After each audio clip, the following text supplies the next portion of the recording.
আসসালামু আলাইকুম প্রিয় দর্শক, অন্য মঞ্চের আলাপচারিতায় আপনাদের সকলকে আমন্ত্রণ জানাচ্ছি।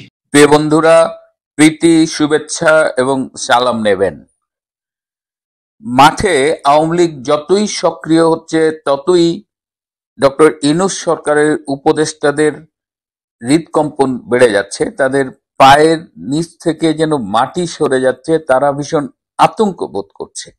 এই অবস্থায় তারা স্বরাষ্ট্র উপদেষ্টাকে অনুরোধ করেছে যেন আওয়ামী লীগের বিরুদ্ধে কিছু একটা করা হোক, কারণ এভাবে যদি আওয়ামী লীগ রাজপথে সক্রিয় থাকে এবং বর্তমানে আওয়ামী লীগের সাধারণ মানুষের মধ্যে যেভাবে জনপ্রিয়তা বাড়ছে, তাতে রীতিমতো আতঙ্ক বোধ করছেন তারা।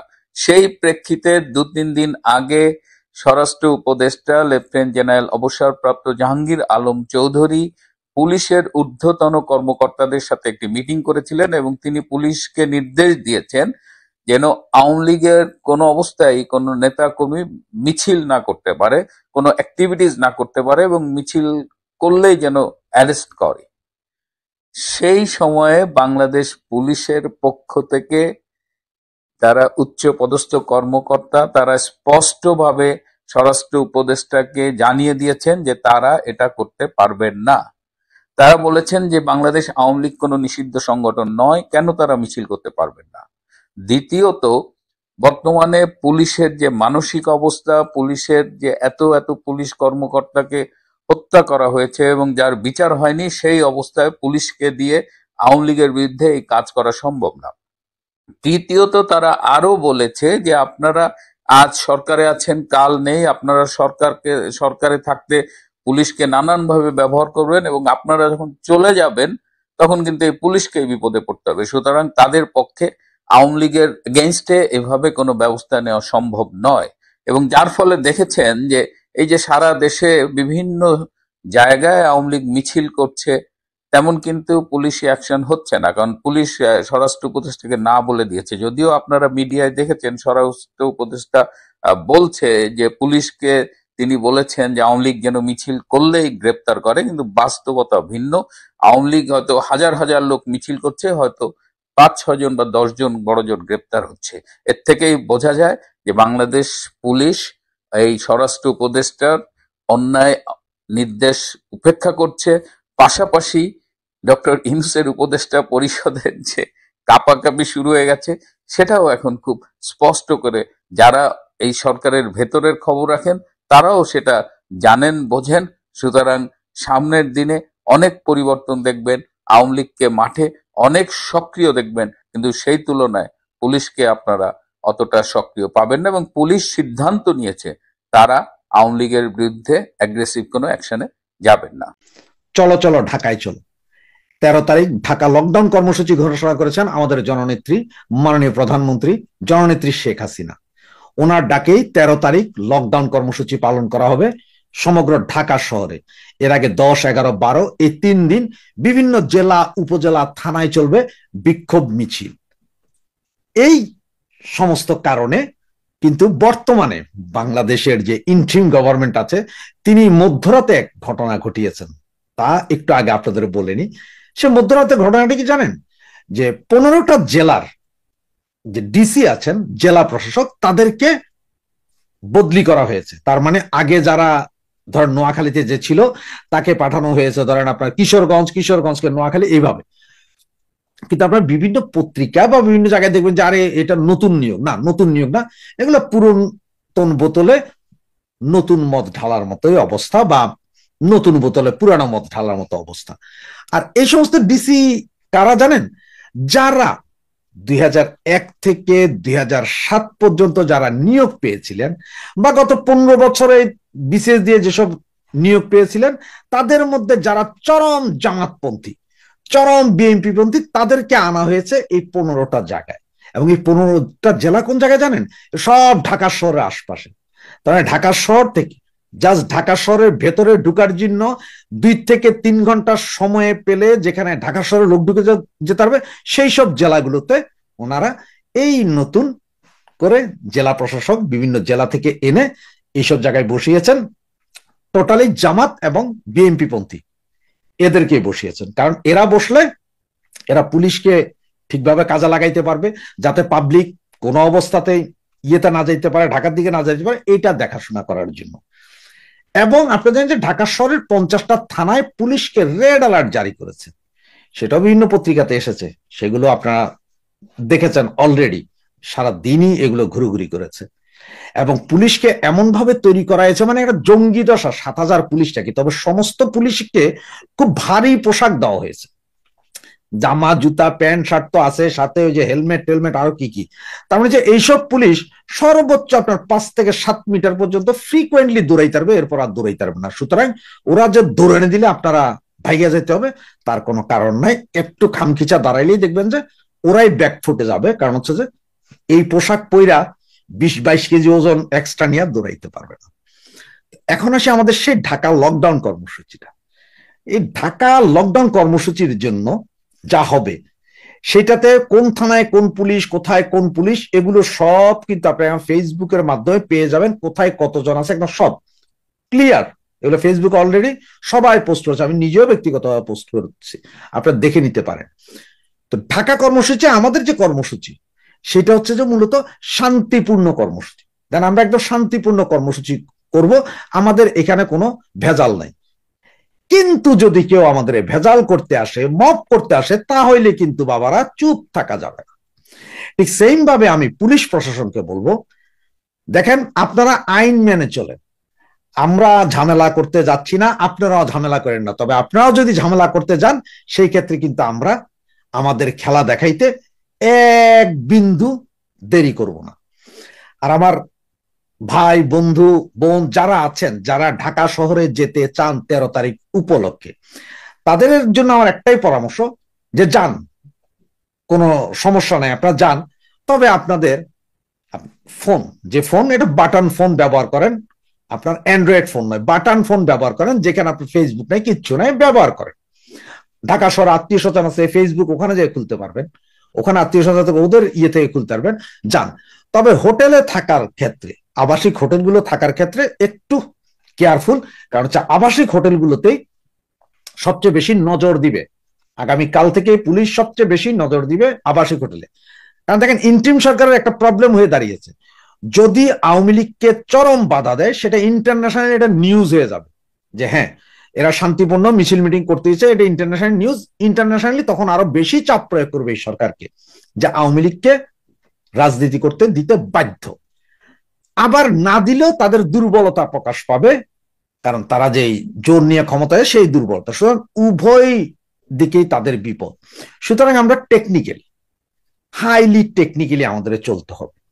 আপনার একটা জিনিস, আপনারা যারা ধরেন এই 2001, 2006 বা 91, 96 বা 90 গণ আন্দোলন দেখেছিলেন, তারা সবাই জানেন যে এইসব বড় বড় এই অবরোধ সমাবেশে কিভাবে কি টেকনিক ইউজ করে। আর যারা জানেন না, যারা এগুলো দেখেননি, আমাদের ছোট ভাইয়েরা, জেনজি প্রজন্ম যারা, তারা 2024-এর আগস্ট, জুলাই আগস্টের কাহিনী দেখেছেন। ওই সময় পুলিশ এবং বাকি 50% আমরা ছিলাম একদিকে, আর এই জেনজি প্রজন্ম বা আপনার জঙ্গিরা ছিল অন্যদিকে। সুতরাং এবার ঠিক তার বিপরীত, এবার আমরা তাদের পজিশনে, তারা আমাদের পজিশনে।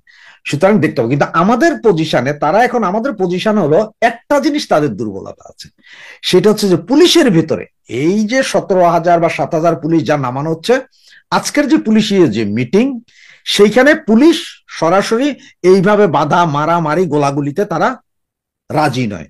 তারা সর্বোচ্চ কি ব্যবহার করতে পারে? টিয়ার গ্যাস, সাউন্ড গ্রেনেড এবং পানি। সুতরাং আপনারা সবাই পকেটে করে রুমাল নিয়ে যান, রুমালে প্রচন্ড পানি ভিজা রাখেন, টিয়ার গ্যাস দিলে সাথে সাথে চোখে দেন।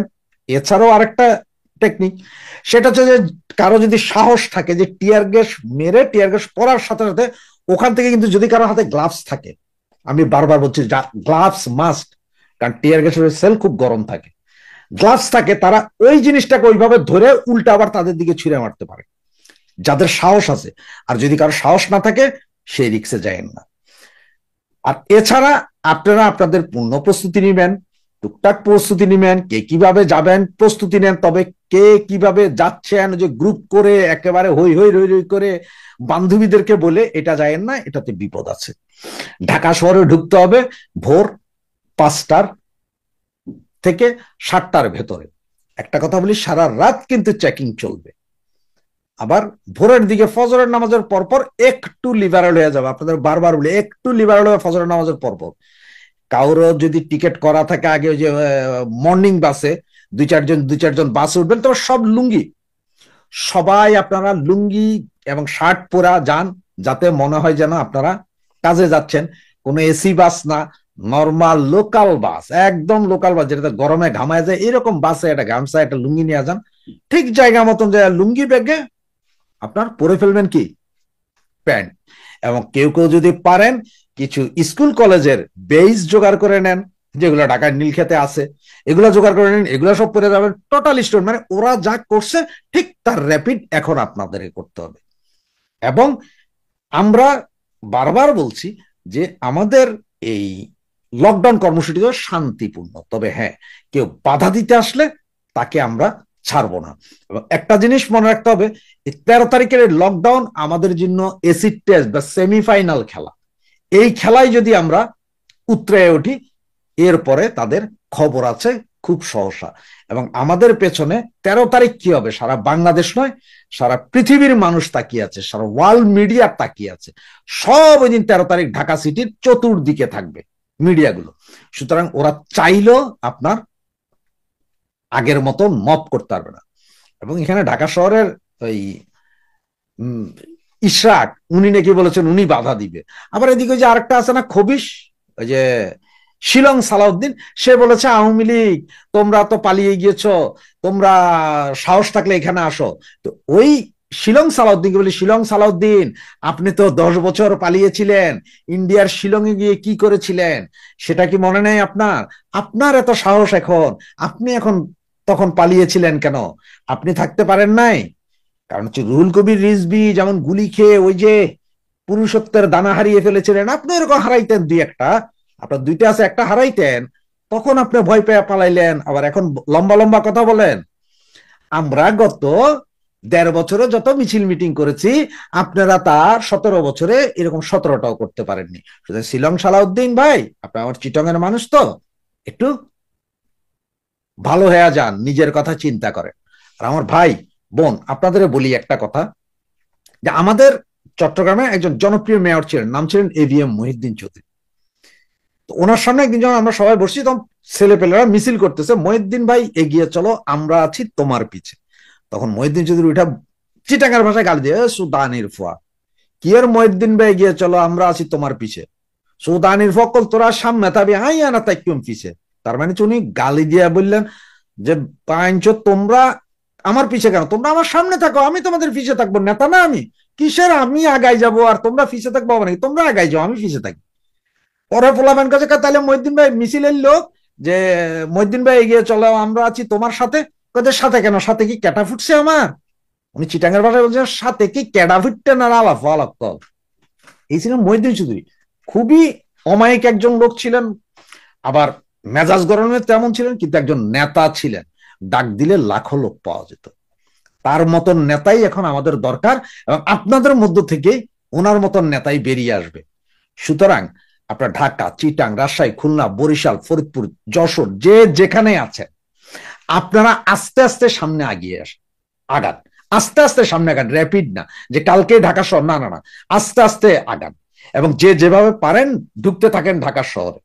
এবং একটা কথা মনে রাখবেন যে হোটেল গুলো থেকে একটু থাকবেন, আপনারা বিরত থাকবেন, যে হোটেলগুলো থেকে, ঢাকা সিটির ভিতরে হোটেলগুলো থেকে একটু নিরাপদে থাকবেন, একটু বাহিরে থাকেন, যেখান থেকে হয়তো আধা ঘন্টা বা 40 মিনিট হাঁটলেই আপনার ঢাকা সিটিতে পৌঁছা যায়। এরকম অনেক জায়গা আছে, ঢাকার আশপাশের জেলাগুলোতে অনেক জায়গা আছে, 30 থেকে 40 মিনিট হাঁটলেই চলে যাওয়া যায়, অথবা কোনো বাসে উঠলে বাসেও চলে যাওয়া যায়। এইসব জায়গায় আপনারা আস্তে আস্তে ঢুকে পড়েন, লুঙ্গি, গেঞ্জি, জিন্স প্যান্ট, পকেটের ভিতরে একটু মোটা জাতের বেল্ট, যাতে বেল্টের আগাটাকে আপনার হাতে রাখা যায়, এবং গোড়া যেখানে আপনার লাগানো যে বাকেল আছে সেটা যাতে ওপেন থাকে, তার মানে মপ আসলে ওইটা দিয়েই মাইট। 13 তারিখ দাঁড়াইয়েন না কোথাও, পুলিশ প্রশাসন ভাই, আবারও বলছি আপনাদের কাছে বিনীত অনুরোধ, আমাদের এই লকডাউন কর্মসূচিকে বাধা দিয়েন না। আপনারা সহযোগিতা করেন, আমাদের এই লকডাউন কর্মসূচি ভাঙচুরের জন্য না।